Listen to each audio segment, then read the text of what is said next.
Steve Bannon savages Javanka, laying bare White House tensions. Donald Trump's daughter Ivanka and her husband Jared Kushner are under fresh scrutiny over their influence at the White House after a very public eruption of their feud with former chief strategist Steve Bannon. At a gloves-off interview with Vanity Fair magazine, Bannon laid bare the mutual enmity with the senior advisors to the president, one of the worst-kept secrets of the Trump administration.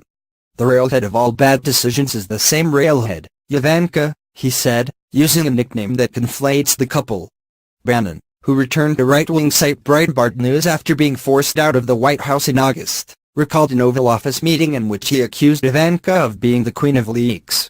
The first daughter allegedly retorted, "You're a fucking liar." He also condemned Ivanka over her handling of the recent U.S. Senate special election in Alabama, where Republican candidate Roy Moore denied accusations of sexual misconduct with teenagers. Ivanka said pointedly during the campaign, "There is a special place in hell for people who prey on children."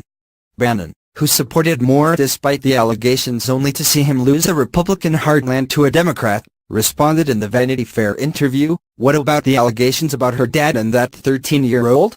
A reference to an unproven allegation from a California woman that Trump raped her as a teenager. Last year the woman dropped a lawsuit making the claim. Trump has faced multiple claims of sexual misconduct and denies all of them. Bannon added to Vanity Fair, "Ivanka was a fount of bad advice during the campaign."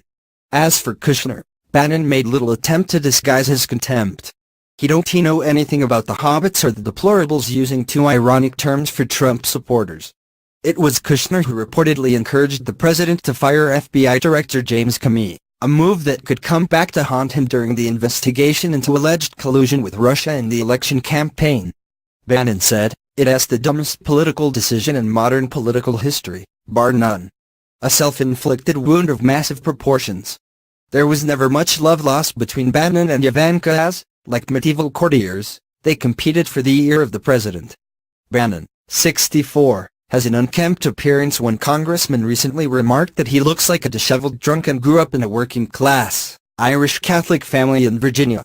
He embodies Trump's instincts of insurgent nationalism and anti-globalization and has been accused of stoking anti-Semitism, which he denies. Kushner is Jewish and, at 36, from a different generation, with a clean-cut smartness that contrasts with Bannon's scruffiness. The scion of a New York property empire, he was previously a Democratic donor who mingled with the wealthy East Coast elites that Bannon despises. Ivanka, also 36, also belongs to the New York faction and is seen as the favorite of Trump's 5 children. Liberal observers had expressed a hope that Ivanka would tame Trump's wilder impulses, but there have been constant disappointments. The president's decision to pull the U.S. out of the Paris climate deal was a notable victory for Bannon. Rick Tyler, a Republican analyst and co-founder of consulting firm Foundry Strategies, said, "These things are very difficult when family is involved with any elected official.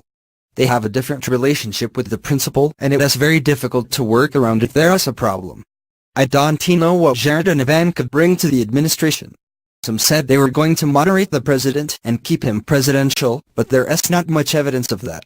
I think a lot of advice they provided to the president has not been good."